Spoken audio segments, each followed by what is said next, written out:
Ascend while radiant summer opens all its pride, thy hill, delightful Shen.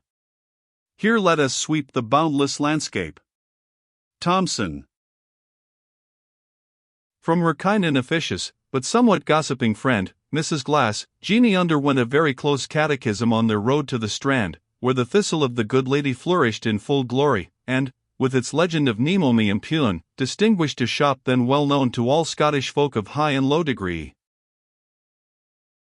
"And were you sure I'd say your grace to him," said the good old lady, "for ane should make a distinction between Mac Callumore and the bits of southern bodies that they see lords here, there are as mony of them, Jeanie, as would Garane think they maun cost but little fash in the making. Some of them I wadna trust why 6 pennies worth of blackrappy, some of them I wadna gie a missile the trouble to put up a halfpenny worth in brown paper for, but I hope you showed your breeding to the Duke of Argyll.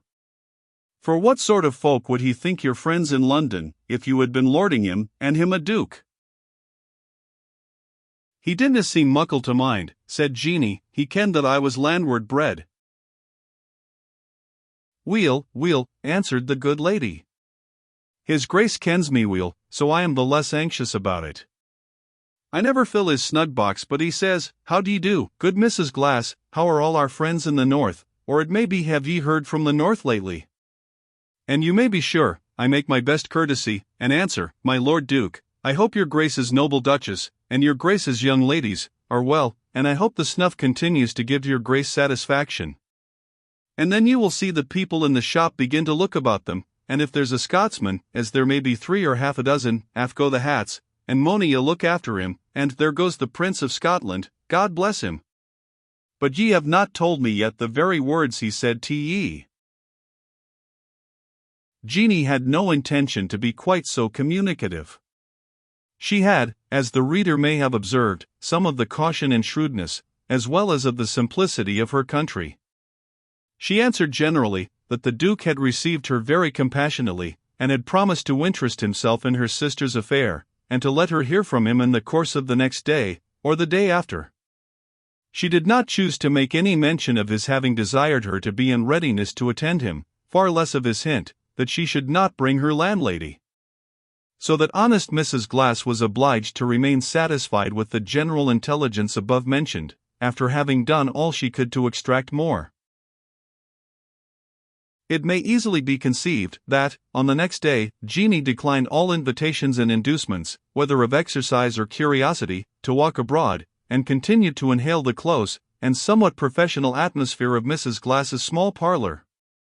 The latter flavour it owed to a certain cupboard, containing, among other articles, a few canisters of real Havana, which, whether from respect to the manufacture, or out of a reverent fear of the exciseman, Mrs. Glass did not care to trust in the open shop below, and which communicated to the room a scent, that, however fragrant to the nostrils of the connoisseur, was not very agreeable to those of Jeanie.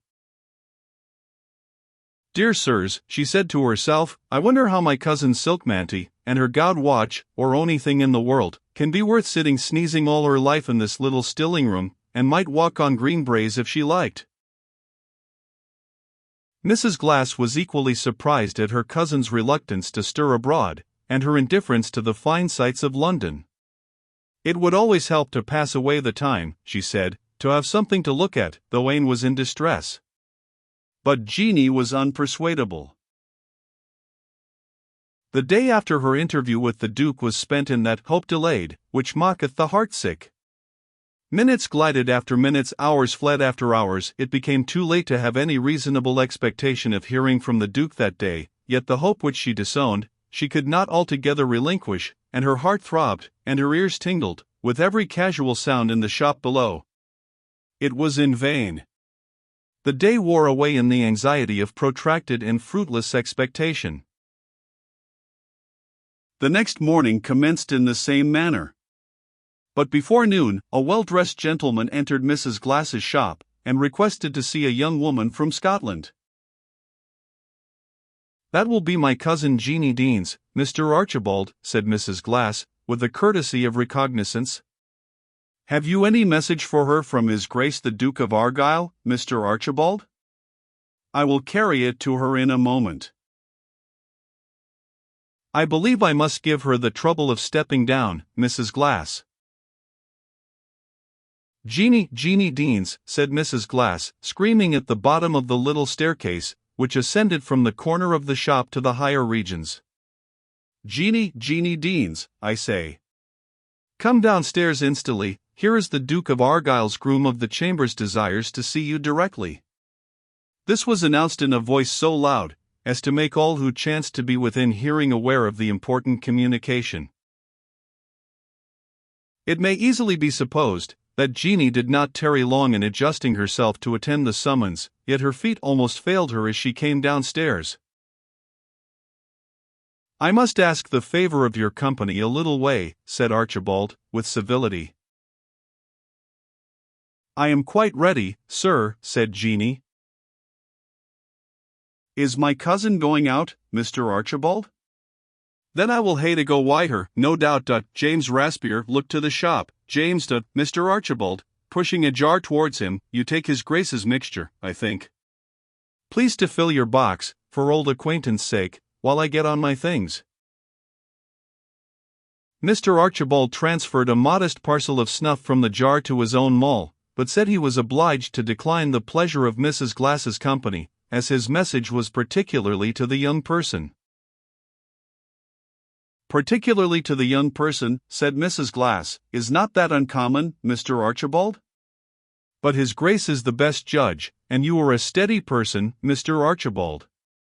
It is not everyone that comes from a great man's house I would trust my cousin with. But, Jeanie, you must not go through the streets with Mr. Archibald with your tartan what do you call it there upon your shoulders, as if you had come up with a drove of Highland cattle. Wait till I bring down my silk cloak. Why, we'll have the mob after you. I have a hackney coach in waiting, madam, said Mr. Archibald, interrupting the officious old lady, from whom Jeanie might otherwise have found it difficult to escape, and, I believe, I must not allow her time for any change of dress.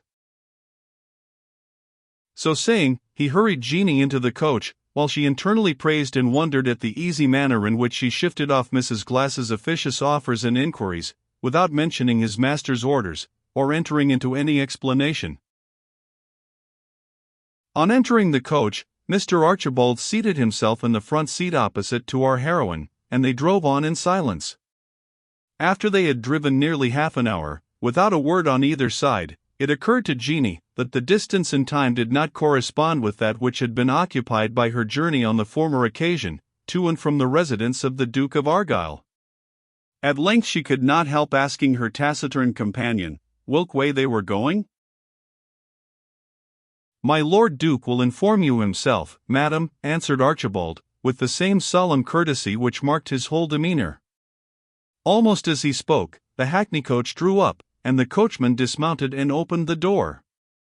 Archibald got out, and assisted Jeanie to get down. She found herself in a large turnpike road, without the bounds of London, upon the other side of which road was drawn up a plain chariot and 4 horses, the panels without arms, and the servants without liveries.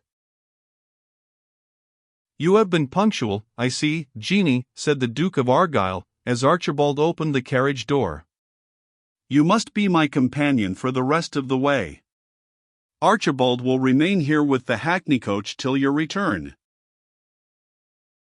Ere Jeanie could make answer, she found herself, to her no small astonishment, seated by the side of a duke, in a carriage which rolled forward at a rapid yet smooth rate, very different in both particulars from the lumbering, jolting vehicle which she had just left, and which, lumbering and jolting as it was, conveyed to one who had seldom been in a coach before a certain feeling of dignity and importance. Young woman, said the Duke, after thinking as attentively on your sister's case as is in my power, I continue to be impressed with the belief that great injustice may be done by the execution of her sentence. So are 1 or 2 liberal and intelligent lawyers of both countries whom I have spoken with. Nay, pray hear me out before you thank me. I have already told you my personal conviction is of little consequence, unless I could impress the same upon others. Now I have done for you what I would certainly not have done to serve any purpose of my own. I have asked an audience of a lady whose interest with the king is deservedly very high. It has been allowed me, and I am desirous that you should see her and speak for yourself. You have no occasion to be abashed, tell your story simply, as you did to me. "I am much obliged to your grace," said Jeanie, remembering Mrs. Glass's charge, "and I am sure, since I have had the courage to speak to your grace in poor Effie's cause, I have less reason to be shamefaced in speaking to a leddy. But, sir, I would like to ken what to see her, whether your grace or your honour, or your leddyship, as we say to lairds and leddies in Scotland, and I will take care to mind it, for I ken leddies are full mair particular than gentlemen about their titles of honour." "You have no occasion to call her anything but madam. Just say what you think is likely to make the best impression. Look at me from time to time, and if I put my hand to my cravat so, showing her the motion, you will stop, but I shall only do this when you say anything that is not likely to please." "But, sir, your grace," said Jeanie, "if it wasna our muckle trouble, wad it no be better to tell me what I should say, and I could get it by heart?" "No, Jeanie, that would not have the same effect. That would be like reading a sermon, you know, which we good Presbyterians think has less unction than when spoken without book," replied the Duke. "Just speak as plainly and boldly to this lady, as you did to me the day before yesterday, and if you can gain her consent, I'll wad ye a plaque, as we say in the north, that you get the pardon from the king." As he spoke, he took a pamphlet from his pocket, and began to read. Jeanie had good sense and tact, which constitute betwixt them that which is called natural good breeding. She interpreted the Duke's maneuver as a hint that she was to ask no more questions, and she remained silent accordingly. The carriage rolled rapidly onwards through fertile meadows, ornamented with splendid old oaks, and catching occasionally a glance of the majestic mirror of a broad and placid river. After passing through a pleasant village, the equipage stopped on a commanding eminence, where the beauty of English landscape was displayed in its utmost luxuriance. Here the Duke alighted, and desired Jeanie to follow him. They paused for a moment on the brow of a hill, to gaze on the unrivaled landscape which it presented. A huge sea of verdure, with crossing and intersecting promontories of massive and tufted groves, was tenanted by numberless flocks and herds, which seemed to wander unrestrained and unbounded through the rich pastures.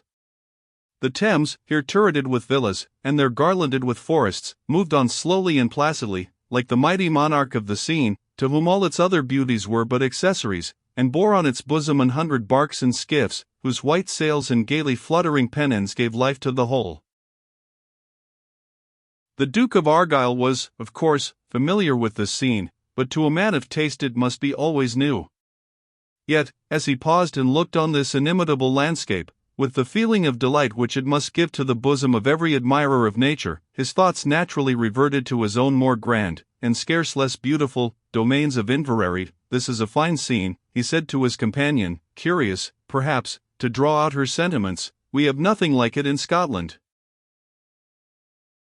It's braw rich feeding for the cows, and they have a fine breed o' cattle here," replied Jeanie, "but I like just as will to look at the crags of Arthur's Seat, and the sea coming in eye on them as at they muckle trees."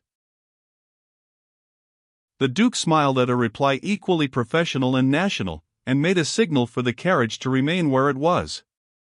Then, adopting an unfrequented footpath, he conducted Jeanie through several complicated mazes to a postern door in a high brick wall. It was shut, but as the Duke tapped slightly at it, a person in waiting within, after reconnoitering through a small iron grate, contrived for the purpose, unlocked the door and admitted them. They entered, and it was immediately closed and fastened behind them. This was all done quickly, the door so instantly closing, and the person who opened it so suddenly disappearing, that Jeanie could not even catch a glimpse of his exterior.